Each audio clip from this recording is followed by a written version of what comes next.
the Valley Current.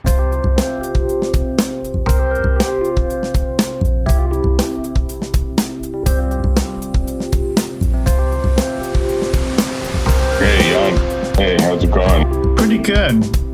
It's 100 degrees here today. Yesterday was pretty warm too. 100 degrees, Jesus. Yeah. What's happening to California? California is fine. It was bizarre. It got warmer as I kept going north. Oh, because you were driving, right? You went to a conference, right? I wasn't even originally planning for this, but the more I think about it, at least when I was going to grad school, if you did like front end work, that was considered like kind of beneath you. Right. And now that AI is gaining so much traction, I think it's going to come back front and center because right now the only interaction with AI is chat, right? Right. So you would behoove me to kind of, if I don't necessarily have to get really good at it, but I have to know what the cutting edge is. So I thought I'd just eat the vacation and come on up here because that's the best time to learn through immersion. So as you were driving on the roads, did you see the fires, or what'd you see? No, I didn't see any fires. There was nothing that much to see. But it was funny as I was driving. That's when I heard the podcast about the editor from The Wired, And then just early that day, I was reading the article by Gary Marcus's interview on Fortune. Mm-hmm. And a lot of the things that you and I discussed, way back in July and why I thought the direction kind of we need to go in this, it was like, this guy was saying the thoughts out of my head. And I thought it was just more than coincidence. So I sent those posts to you as soon as I could. But well, let's talk for a few minutes about the MIT report because I think it's newsworthy.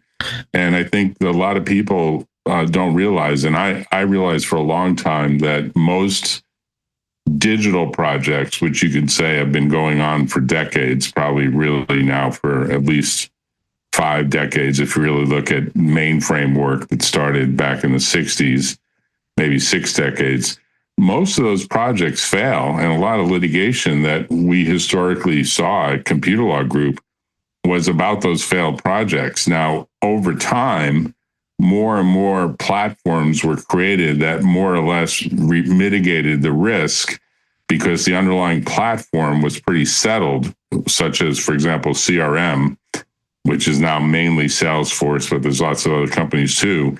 And then the work was that the work was other ones, right? Yeah, and the work was really on the user interface and the way the user interface was going to work because the underlying platform was settled. But a lot of people want to do with AI a lot more than that. And so they're seeing, I guess the quote was 95% of these corporate projects, and they tend to be big dollar projects, are failing. And there's lots of reasons for it. But what's your take on it? I think just twofold. The first comment that I have is what you mentioned earlier, that there were always projects like this. And I see a lot of parallel to when manufacturing just moved to China, right? It took a few years for them to get good at it. Made in China used to mean synonymous to, second-rate quality. Well, I remember when Made in Japan was viewed that way as well. That's exactly what I'm trying to get at. But the decided difference between that transition, which I think the software is going through, and if you read the report more carefully, they're essentially trying to attempt things a lot more end-to-end than a simple single API, single function, like the paradigm you had mentioned earlier. And I think the Pandora's box is about to open is that in a headlong rush by the executives to, be the first to the punch to save as much money as possible, they're going to expose themselves to all kinds of, vulnerabilities and hacks that they can't even fathom. And I love that quote by that Marcus guy, Dr. Marcus on Fortune, he said, the single biggest problem we have is, we give these human attribute to these entities. The exact term is what, anthropomorphizing it, right? Mm-hmm. And he said that that's going to be a terrible pitfall. And not only will we end up with, less than ideal type of quality end products, the way Katie Drummond was talking about, but I think they potentially could have irrecoverable vulnerabilities and exposures, that they can't put the genie back in the bottle. And I think that's the danger here. You see some articles floating about this CEO of a company called Ignite Tech said he fired 80% of his staff and then remade the entire, he said he tore it down to the studs and built it back up. And it's catchy and it catches headlines, but reality is that Ignite Tech is not a software development house. What they do is they buy software companies that have revenue and then they create a portfolio of these things, right? Right. So it's not entirely fair if you were to draw an analogy of someone in real estate who manages properties to kind of preach on high about the virtues of construction. Those are completely different paradigms that even though they're both in real estate, right? One only has to kind of manage many software companies and they look for economies of scale, like, how to have a cloud strategy. But this is not the outlook or the, I don't want to say misrepresentation, but the illusion that somehow, good software can be created from the very, very start that continues to evolve using AI. It's just not there yet, So most executives, they sort of get on the bandwagon, and they say to themselves, "Well, if we don't do this, we're going to be at a competitive disadvantage." Yes. So they immediately say to themselves, "It's like almost a copycat phenomenon." Mm-hmm. And by the way, this also applies to law firms. I can't tell you the number of big law firms that basically are scaling up one or the other type of AI project. Mm-hmm. And they're using it, they're typically doing it with separate teams that are kind of sidecar. They're not really lawyers. I mean, the lawyers are the subject matter experts. Mm-hmm. The people are in a team that are kind of separate LLCs that have separate incentives, and maybe they're thinking eventually they could even spin them off. But they want to believe that the pyramid structure is going away, and there's effectively going to be a collaboration between a very seasoned, very competent, very technologically savvy lawyer, or maybe teams of lawyers who have at their fingertips effectively the 7 or 8 best ChatGPTs, Perplexities, Claudes, Copilots, Metas, every flavor of the month. And those different tools, if you want to call them tools, are going to have their own little personas. So one is going to be kind of a grammar checker, and there is actually a product that's an AI product specific for that called Grammarly. One is going to be a researcher, because some of these tools do legal research better than others, including from Westlaw and from Lexis and Case Text. There's a bunch of them. And some of them do writing better. I know a lot of people that think Claude does writing, regular textual writing, far better than ChatGPT. And there are other people who say ChatGPT does tables and math better than Claude. So you could see that maybe there's going to be some differentiation, but of course a professional is probably going to have at his or her fingertips all of them. And ultimately that's probably going to be part of the training even in high school, dare say maybe even in grade school. And we can have a debate about that, but I have to believe that people are not going to learn how to type anymore as much as they're going to learn how to prompt, if you know what I'm saying. I do, but I don't think prompt is a skill in itself. The argument you can make is that prompt forces you to be a more clear thinker, someone who's willing to drill down very, very deep and very, very precise, right? So it would be as if you are doing the ideation and the outlining of the software all in your mind before you type a single line of code. So that might be helpful, but to echo what Katie Drummond was saying is that I think what this AI is really doing is exposing our laziness and weaknesses. The fact that, the professor only used the vehicle writing term papers to judge whether the student had learned the material is the fallacy here. It should have been a lot more interactive. It should have been something that could not be so easily defeated by, having, I forgot which model you said does the best writing to whip something out. My biggest fear is that, you'll just, everybody will converge, right? No one will figure out how to, find their own voice, and everybody will sound like Claude. And I think the fallacy resides with the professor who, in this hyper-competitive world where research is prized about teaching, that they, in my opinion, kind of got lazy. And rather than having an actual vehicle that really validated whether his or her pupil were learning the subject matter, it was kind of like a non-interactive and kind of offstandish.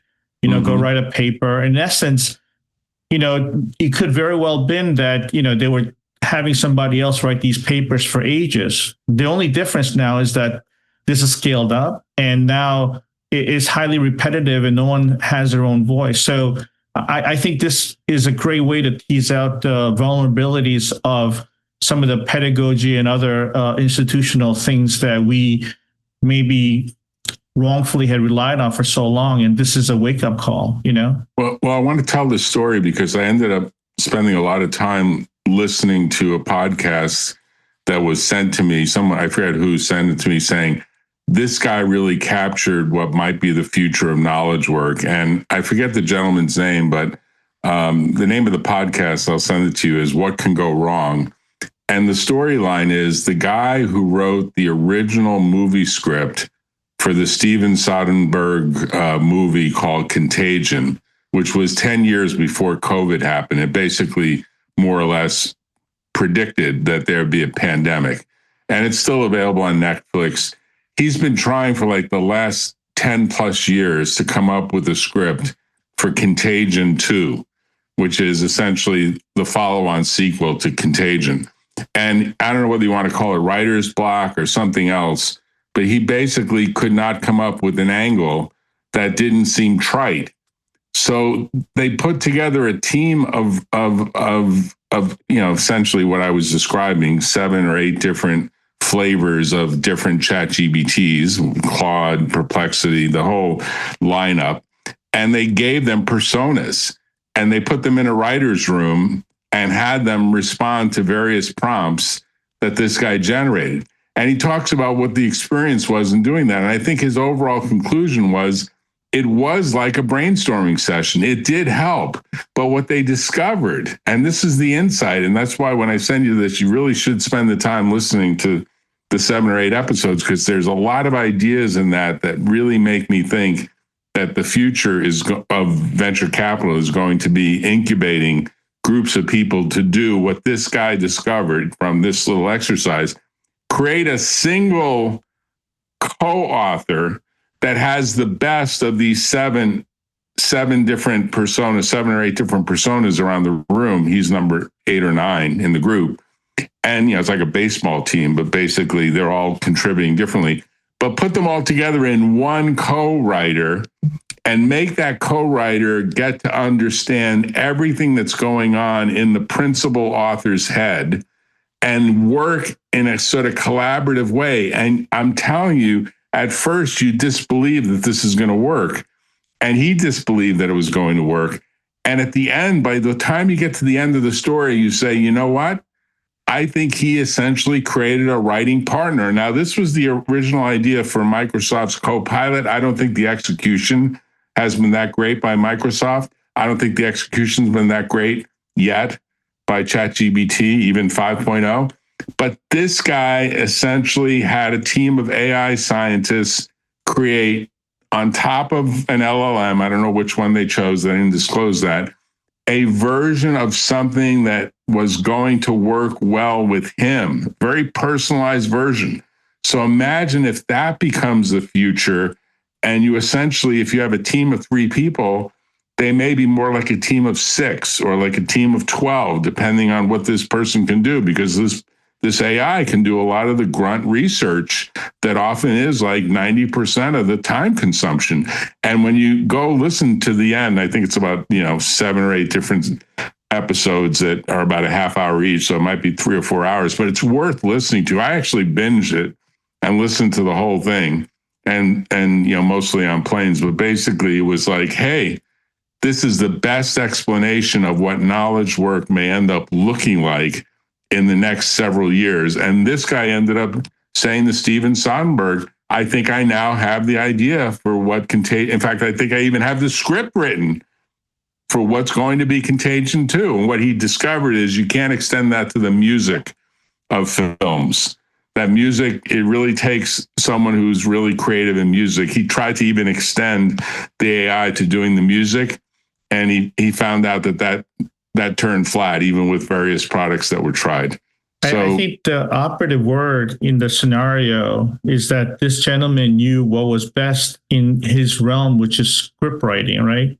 Mm-hmm. And he may have found the perfect solution where, as you pointed out, many possibilities can be very quickly generated. But at the end of the day, it takes deep domain knowledge to be able to connect the dots. And he figured out what little pieces of the 7 different attempts to put together for the winning formula, right? And somebody who's a composer might be able to do the same thing for a music score. But you see similar things where we talked about in the past, where Goldman Sachs has replaced large army of equity traders by, distilling the knowledge of the 4 top experts in that field. And, I have like front row seats with, some family members who are involved in this space that, as you pointed out, they don't have to waste the time to actually run experiments in the lab. It's much faster to be able to create very complex computer simulations that will, in your analogy, come up with many plausibilities. So it really prevents the possibility of falling down rat holes and wasting lots of time. So I absolutely concur that that probably most likely will be the future of knowledge workers. But at the end of the day, it takes somebody with the domain expertise to figure out how to put that together into a solidity, solid unit, whether it's a script, musical score to the movie, right? So that's the big takeaway that I think. I think even like a year ago or as recent as 6 months, people like Eric Schmidt, the former CEO of Google, kept saying, in a given time, we're going to have someone with the equivalent of a PhD who can assist you.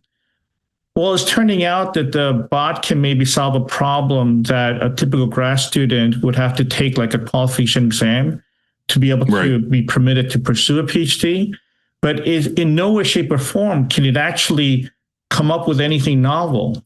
It can propose many possibilities, but at the end of the day, you cannot connect the dots the way that screenwriter connected dots to come up with the right hook for the script, or the composer can come up with the right hook for the song. Right. That, by the way, that insight that you just basically clarified or expanded on is missing from the MIT report. The MIT report is a good report for the 20 or 25 pages that it is. And this is just a week ago. But it's at the surface level saying, look, for example, big headline, 40% productivity improvement. The truth is, when each person creates for this job that they have, the coworker that is basically unpaid, no tax withholding, no Social Security, no health benefits, they're creating a body double. They're creating a second extension of a brain, a right and left brain to some degree, maybe more left brain than right brain, or vice versa, depending on how you want to look at it.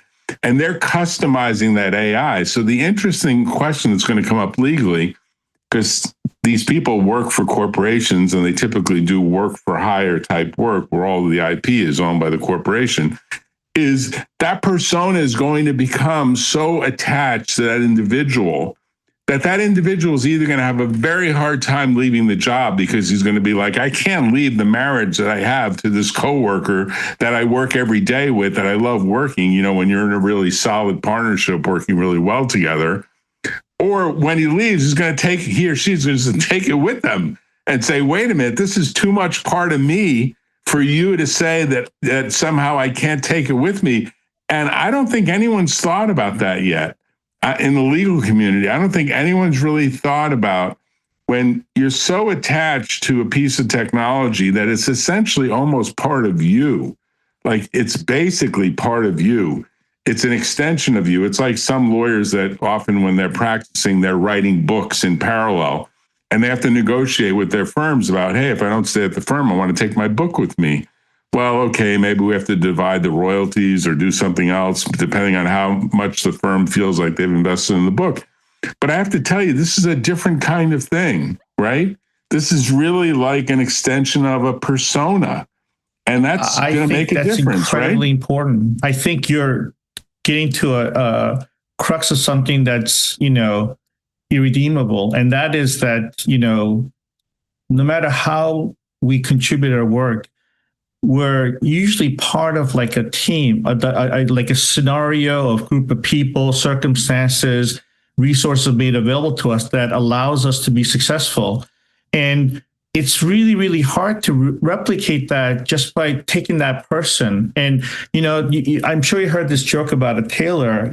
A tailor goes to meet the Pope, and when he comes back, his neighbor says, well, what was the Pope like? And he says, he was a very lovely man. He's a 40 regular. Since you're an attorney, you're thinking about legal aspects. The aspect that I'm thinking about is, what does it mean now when you do take away a lot of the people who, I'm sorry to say, regardless how complex they were doing, a lot of the stuff that they were doing was highly repetitive and programmatic, right? What does it mean that in that scenario, how do you identify the right person who more than not, like we know these people in our midst, we call them things like glue, we call them linchpins, but how do we identify the right sort of person that can completely orchestrate and utilize these automations to bring something to complete end? And I think, in all fairness, I think the MIT report was trying to report facts, whereas I'm kind of pontificating opinions, right? So I think what that report was trying to say is that if you set the very, very high high bar and say, is AI ready to deliver completely end-to-end, right? Without any kind of human intervention or supervision? The answer is no, only 5% of the time, right? Right. I'm trying to guess why that's the case, right? And that's because precisely what Professor Marcus said, that in the out of the CEO's FOMO, they just jumped in and maybe tried things that are a little bit premature. But I think our ability to work with these tools become indispensable, especially if you know how to correctly choreograph and connect the dots and be able to take a little bit of this, a little bit of that, and put the whole thing together that has the hook, that is the complete unit. And I think that personality is going to be ever so more important, because that kind of personality, the person who can play the linchpin, can do so much more with so many fewer human beings, right? It's very much like a thought leader personality, be able to juggle many places in the air and so forth, Well, we know, and there will be probably even this year, a unicorn, meaning a startup company that becomes $1 billion valuation with probably less than 5 people. I mean, we've had other examples where it's like 19. That's the holy grail we're looking for. Unfortunately, up to now, everything that has come has been that valuation without, the revenues that follow, right? Right. To get a sane valuation of a unicorn, I mean, traditionally, you'd have to have something in the neighborhood of $50 to $100 million ARR. Right. And to be able to achieve that kind of, oncurring revenue with just 5 people, I think that's a challenge. It better be the right 5 people that can do the situation we've been describing in this conversation. Well, there have been examples, and the one that I'm thinking of is the one that has become so famous, which is, I think, the group that actually created WhatsApp, which is in some ways the most powerful product that Facebook has, Meta has after Facebook, or maybe even on top of Facebook. I think those guys got like a $19 billion purchase deal, and I think it was only about 15 of them or 10 of them. I forget the numbers, but the numbers were staggering. And it was remarkable. They produced something. They produced something that's an amazing tool. If you go around the world, whether it's Japan, China, Europe, anywhere, everyone's on WhatsApp. I mean, in China, it's WeChat. But basically, this idea of, hey, I don't need to remember a phone number anymore. You're in WhatsApp. I just look for your name in WhatsApp.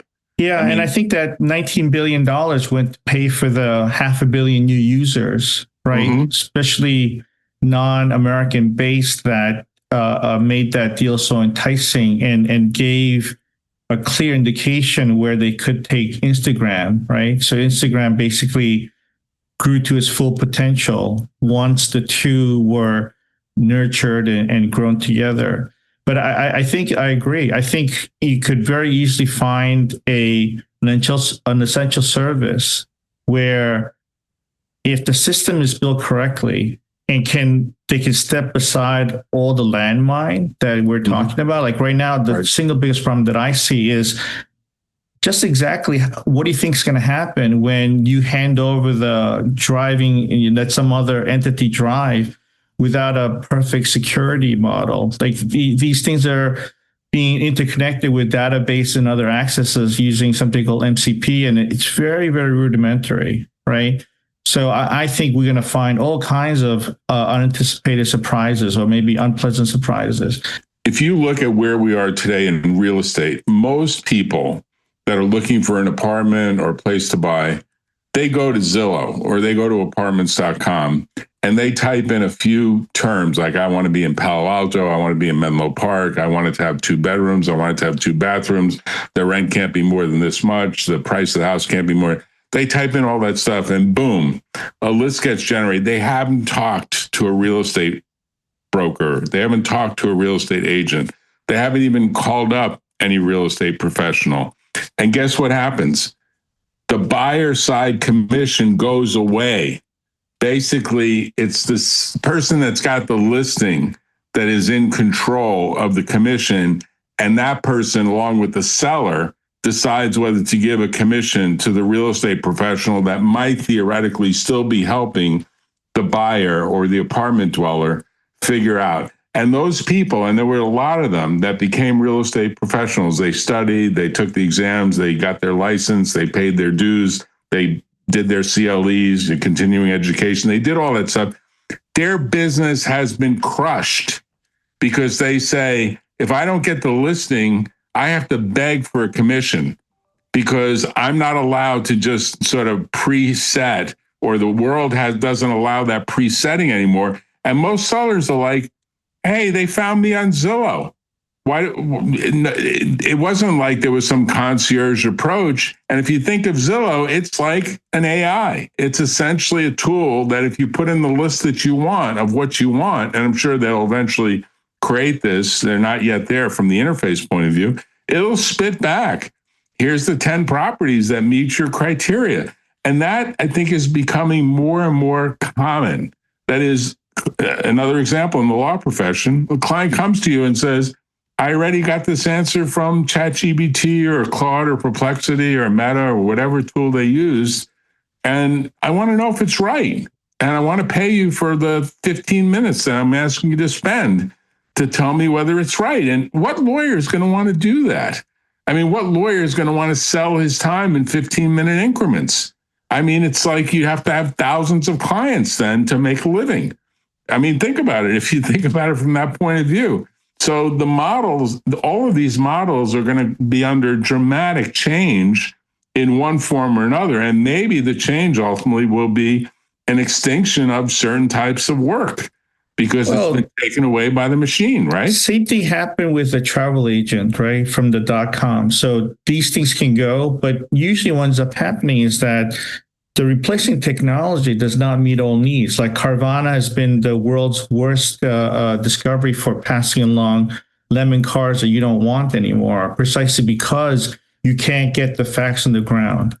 So maybe in your analogy about real estate and so forth, if you can come up with a clever AI that can add a physical component, maybe figure out how to monitor 24 hours or 72 hours to get a little too loud, or you live close to the train station. Anybody who can offer insights, right, that's physically relevant, I think will have a leg up on that. So I can't speak about the law transition, but I think that's where it's going to go. I think the more you add, technology alone, you can't account for overall poor experience. I cannot tell you how many people, I myself included, did not have the best time, booking a hotel through online and so forth. And it's next to impossible to try to get a refund. But overall, more people are traveling than ever. So whoever can come up with a way to tell you, oh yeah, the hotel itself looks great, but it's across the street on a park that attracts junkies, then those kind of information will help you stand out. So your overall experience is that much better, Or for Palo Alto, if you stay in a hotel in Palo Alto that's too close to the Caltrain, well, guess what? You're going to hear the whistle of the Caltrain every hour, hour after hour. You're not going to be able to necessarily get the quiet you want, right? Exactly. And that's not that hard. I mean, how difficult is it now to be able to, have something like a drone or some aerial device that can simply, remain the standing pattern for a set amount of time. It's very easy to detect that sound and, do sound analysis, motion analysis, all kinds of things. Well, the closest thing that comes to that I'm thinking of is Reddit often has a subgroup. Yes. And the subgroup will say stuff like, well, if you're in Palo Alto, keep in mind that there is a train station. And if you're going to be in near the train station, you're going to have to hear the noise. And if you're going to be on the other side of town, well, then you're going to be away from the train station. So you may have a long walk to get to the train station. And that might be the perfect thing to create that extra sophisticated agent to do, because that kind of summarization is what, these things are custom made for. It's just a matter of how deep do you want to get in. Now, one of the coolest agents that I saw is that you can basically create a little bot to scrape any site you want. So you can literally point it to a site, exactly as you said, go to Reddit, go to this subcategory, Palo Alto rental scenario. And then whatever it scrapes up, you say, create a summary for me. And then you create an index where you can just query against that. Tell me about noise level. Tell me about, any other kind of specific neighborhood related things that I should be mindful of. It's let me just make one further comment about the MIT report, because I think it's required reading. I think the two things that are really required reading and listening is the MIT report on the one hand, relatively short compared to what it could have been, and two, this podcast that's called "What Could Go Wrong." Please send it to me. I'm going to send it to you because we have to do commentary on that. Okay. But you read the MIT report, listen to the podcast, and then think about, well, is the future that everyone will effectively be a contractor? Because they'll say, I gotta keep my coworker, I gotta keep my persona. Maybe I gotta keep it on a separate NVIDIA computer that I buy, the $3,000, whatever the model is that you know the model numbers better than I do, that they came out with, that's like a supercomputer in your pocket. And just say, I sell my services to whatever firm wants to buy them, but I own everything that's in my computer, that's my equipment, that represents my scraping of whatever I've scraped, whatever I've decided to use, because that coworker, or maybe even teams of coworkers, are essentially my extension of me as a knowledge worker. And I can't detach from that anymore. Because when you listen to this guy on this podcast, it's very realistically done and it's not simulated. It really is the guy that's trying to come up with a script for a movie, and he develops essentially an AI to help him do it in a very interesting way. Is he doesn't want to lose that co-creator with him is part of him now. It Absolutely. Is part of him. He is not going to lose that. Absolutely. He's not. In fact, there are people that are jealous that he has it. They want to know, like, how did you do it? And he had to get but some that's help. His secret sauce, right? And that's our investment thesis. We already know we're trying to invest on scenarios where we have domain experts like your screenwriter, but with a right marriage of state-of-the-art artificial intelligence, not necessarily whatever LLM comes down the pike, but then he's actually curated with his own data. That data that sets him apart, like exactly what you said, from his competitor, but now allows him to scale up, work faster, take on more jobs and so forth. We want to be part of that matchmaker between the technology and enabling that domain expert to expand his presence, his scale, and his ambition. And I think there's going to be a very, very interesting business opportunity if we can turn that into service, because all these domain experts already are very good at it. They already know what their customer is looking for, but now we can kind of turbocharge their capability, and their productivity and what they can put out. Yeah, I mean, I think we're going to see an amazing next 5 years. And of course, for those who are lucky enough to live the next 50 years, I mean, I just can't imagine that it's not going to be a very different future from where we are today and where the trajectory goes. And as I said, I think VC firms are either going to completely embrace this approach, or where they say you have to be an AI first startup. We're not funding anything that isn't AI first from the ground up. We're just not doing it. And if that's not baked into the business plan and baked into the ideology of the business and the mindset of everyone that's part of it, we don't want to invest in it. It's just not, we don't see that it's going to compete. And we're going to see a lot of VC firms essentially go out of business or radically change, because I tell you, a little bit like the Moneyball movie, VCs think they can smell a good founder or they can smell a good startup. It's like the guy, at my first law firm who ended up smelling jobs in Wozniak and thought they smelled awful because they didn't bathe. And he basically almost kicked them out of the office for, not getting dressed up and bathing before coming to the meeting. I mean, that model of, well, we can just smell talent, that's going away. It's got to be that talent actually has to demonstrate. And I don't know whether the sort of Google approach where they give a lot of exams and tests and, puzzles and that sort of thing, whether we're going to see some version of that. Like, okay, here's the problem. Show me what you can produce with any AI you choose. They're all on the machine. Here's the machine. Basically, it's our equipment, but you have access to all of it. Go for it. And whether that's going to be the new model for how employment occurs. Because I can tell you, I think if someone shows up saying, I don't want to use AI, I don't want anything to do with AI, I think AI is crazy, and there are lawyers like that definitely profess that view, I don't think they're going to be able to get jobs. I think they're going to be viewed as, well, why don't you go back and use a pencil and paper as opposed to typing on a computer? Like there are lawyers like that too, I think, and say, I don't touch a keyboard. I don't think they're employable. Even partners at law firms have to touch keyboards. Although maybe the real super senior older partners at the big law firms don't do it. But frankly, I think all of them do it.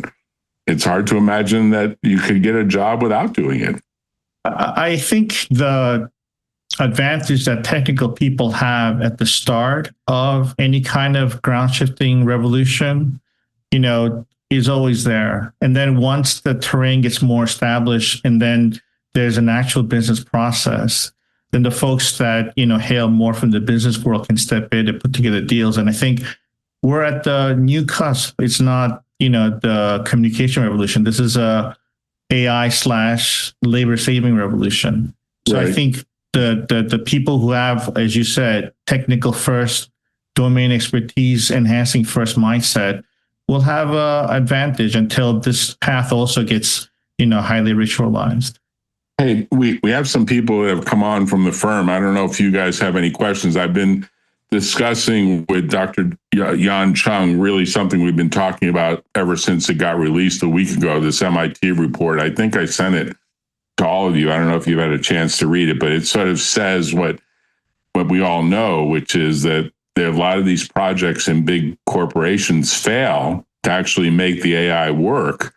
But it's clear that individuals that master the use of AI become irreplaceable and very, very valuable to the organization, even though the projects themselves to try to do the automation inside of an organization, 95% of the time it's failing. It's because it's like early in the cycle of trying to understand what can be automated versus what can't be automated. So I don't know if any of you have any questions. Now's the time to do it before we let Yon go. I don't at the moment, but pleased to meet you, and I'll be looking into the report further. If I have anything, I'll send it through Jack. Yeah, that's great. I mean, I think it's this a podcast too. I'd like you all to listen to. I sent the link for it. What can go wrong? It's really very well done. And when you analogize it to, hey, this is a script writer. You know, when you try a case, you write a script.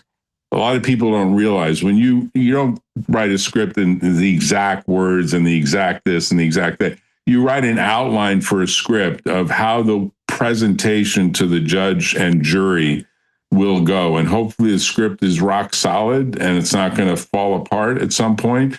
The script is always under attack. It's a very, very adversarial process, whereas a movie, you know, there's a lot of editing. There's a lot of ways to fix the script, even if it's bad at the beginning. It's a blueprint, essentially a blueprint for an educational presentation. And most movies have a bit of education in them. They've got a lot of entertainment as well. Some trials have some entertainment in them too. But conceptually, it's a very similar role in many ways. It's a knowledge working role for creating something that's going to land with an audience. And the audience happens to be people in a movie house or at home. An audience in a courtroom is the judge and the jury.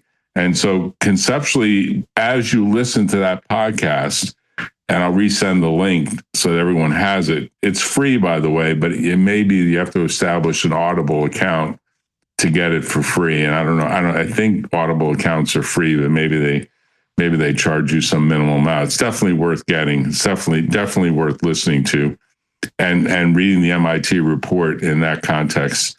So Yon, thanks for your time. Anyone else? It was nice meeting you. I hope I get to talk to each of you individually. The one thing that I want to enhance what Jack said is that, especially like the OpenAI and Anthropics of the world, try to present the view that AI started and ends with a large language model. And I'm here to tell you that, you know, especially with the latest release of GPT-5, in spite of the fact it's the best model that they ever created, it is so far disappointing when it comes to any kind of accurate planning or falling way, way short of this notion of AGI.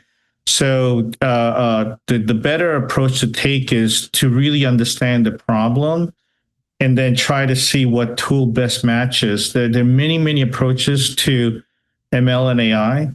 And you know, unfortunately, too many of these LLM crew have been thinking that they're, you know, tools a hammer and everything in the world starts to look like a nail. And that's a very, very myopic viewpoint. And, you know, at the end of this month or next month in September, I'm going to go visit my old PhD advisor who's taken a complete different approach to AI called green learning, where he's getting in computer vision better output using models that are 1,000 times smaller, which allows it to be very, very fast on, you know, should excel at edge computing, and you don't actually have to go into this crazy arms race, you know, to build gargantuan models. So anyway, nice to meet you. Hopefully we can connect. So Yon, one last point. Do you think the U.S. is going to stay ahead of the curve? Because clearly I don't. I have to ask you this because clearly OpenAI is burning billions of dollars. They're sucking every little. It's not just billions of dollars. I think what people don't realize is that we just burned 1 year's equivalent of the entire private sector. Our economy is divided into 30% government, 70% private. And the only reason, in spite of all these, layoffs, our stock market hasn't crashed is because we have once in every 20-year infrastructure build that is completely subsuming and bolstering the economy where the private sector has waned. And we think that everything is kosher and, everybody's just putting all their attention to LLM, where places like China, they believe in central planning and, everything from utility to, their per capita in terms of engineering students being produced, in spite of all the headlines, Americans are actually, in terms of STEM per capita wise, we've been decreasing, which I find that astounding. Right. And now with everybody saying, well, you shouldn't have told me to code because code is a guaranteed pathway to a cushy job. That's going to have the worst kind of blowback, where rather than figuring out an opportunity how to, really, really find out whether you wanted to program because you loved it or because mommy told you to get a cushy job, that's going to be a huge distinction. So maybe you can do a quick intro. I don't know everybody related, how you guys are involved with this. I can start. My name's Taylor Glass. I'm an attorney. I contract with CLG. I'm independent, but I get most of my work through the firm. I've been with them for about, going on 4 years. I'm from Sacramento. I went to Santa Clara University for my undergrad. I went to McGeorge for law school, but I've lived in Guatemala for the last 7 years. So that's where you're now, Guatemala? Yeah. Okay. So pleased to meet you. Nice to meet you. Hi, nice to meet you. My name is Lin Yan. I'm a paralegal at the firm. I think we met in person at the talk with I forgot Guy Kawasaki a long time ago. So I don't know if you remember. You mean at Microsoft campus? Were you there at that auditorium? Yes. Okay. It was Microsoft campus. Yeah. And there was Jack was there, and also John was there too. And yeah, I forgot when this was, but yeah. So yeah, it was a couple of years ago. I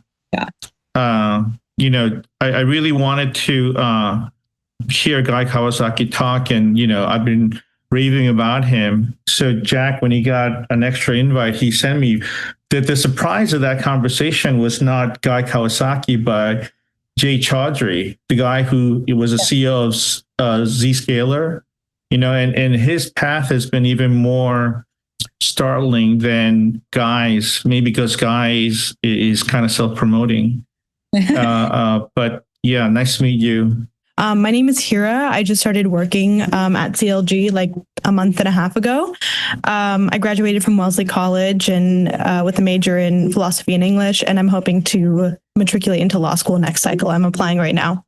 So yeah, I'm just happy to be a fly on the wall and learning along the way. So where are you located? I am living in Tampa, Florida right now. Tampa. So you're close to Jack.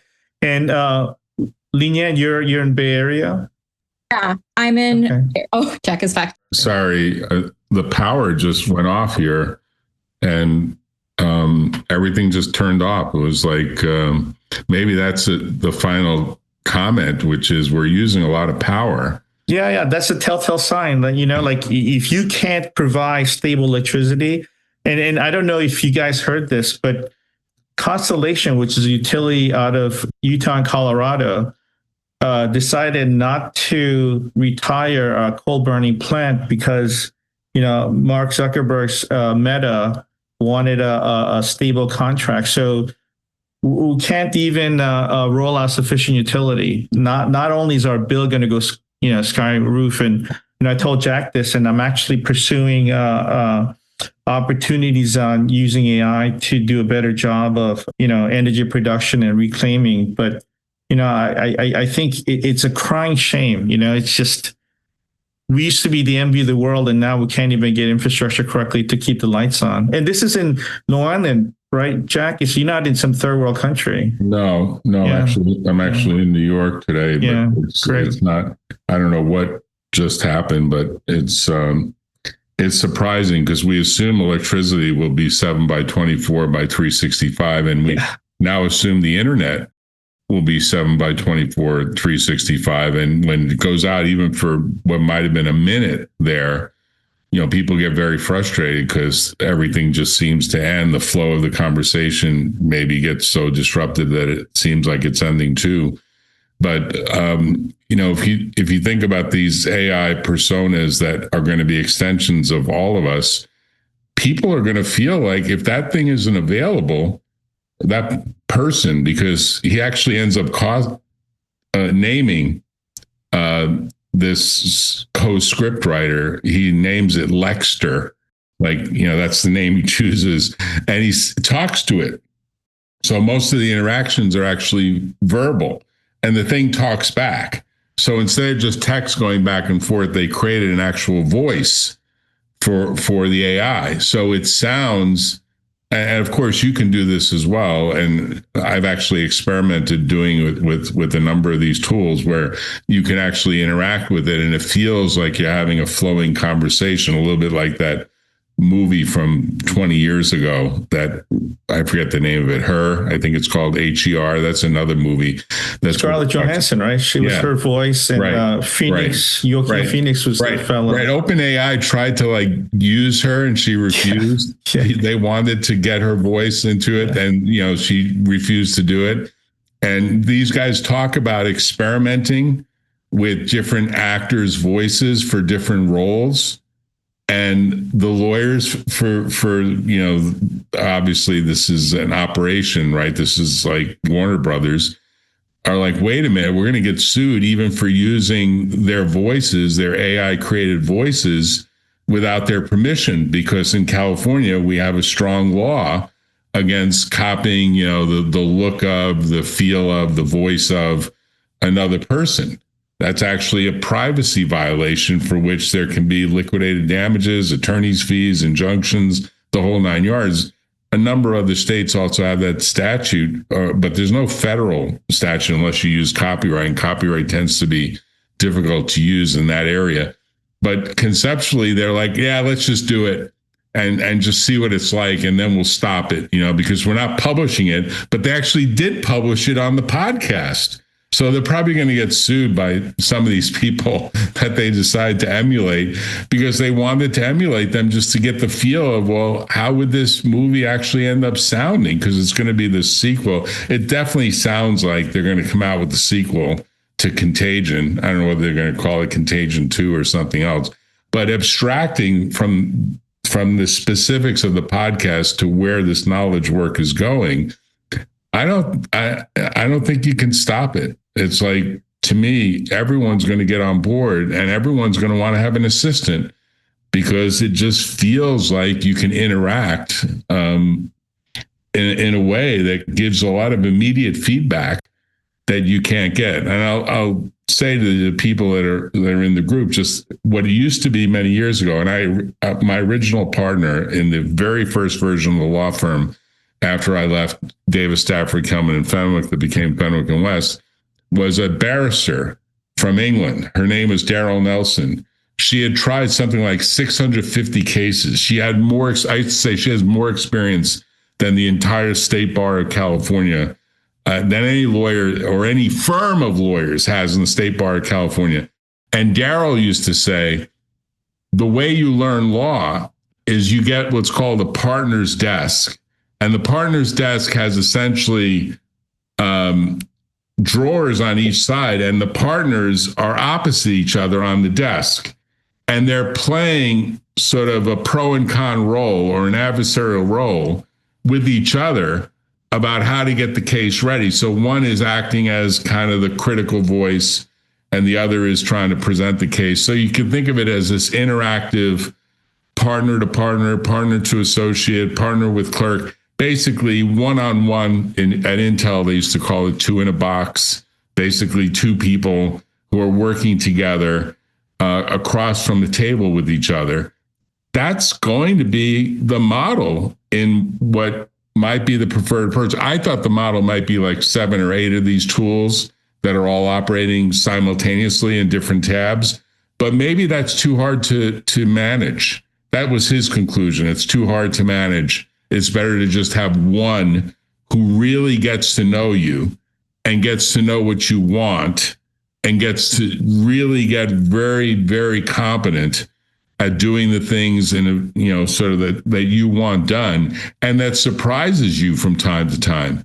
And it might be like having this team, which is how we started, with 7 or 8 people around a writer's room for brainstorming. Maybe that works at some stage, but in the actual finalization of the script, you essentially work with one co-author, and the co-author is this very sophisticated AI that becomes part of your persona.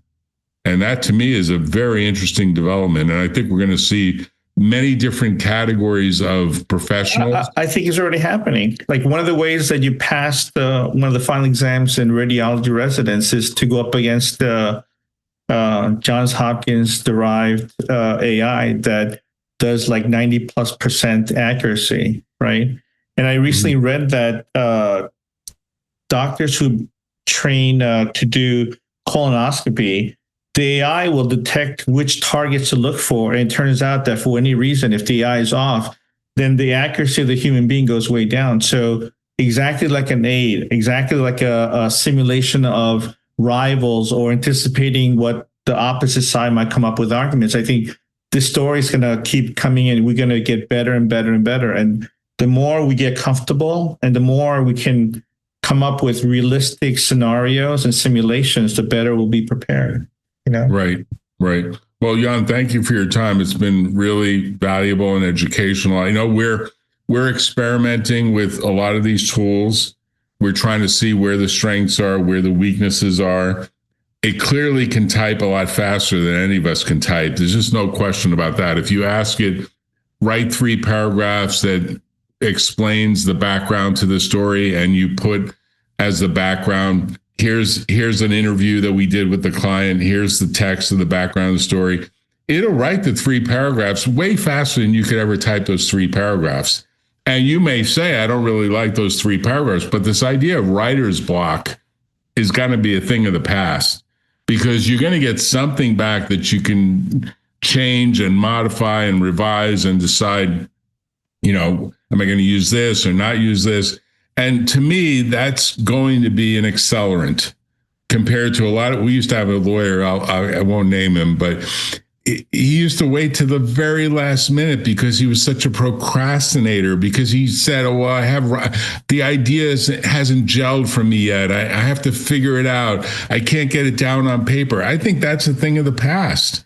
I think people will get down something and it will have to be improved substantially over time, and there'll be revision cycles and maybe a lot of revision cycles, but you're not going to have this situation where you wait until the 11th hour and you're like, okay, now I'm ready to write it.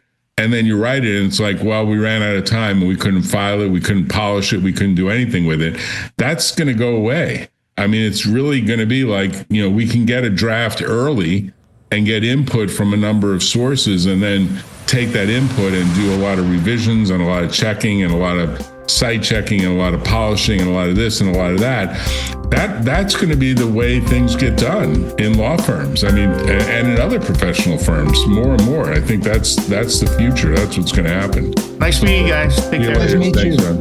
Thanks very much.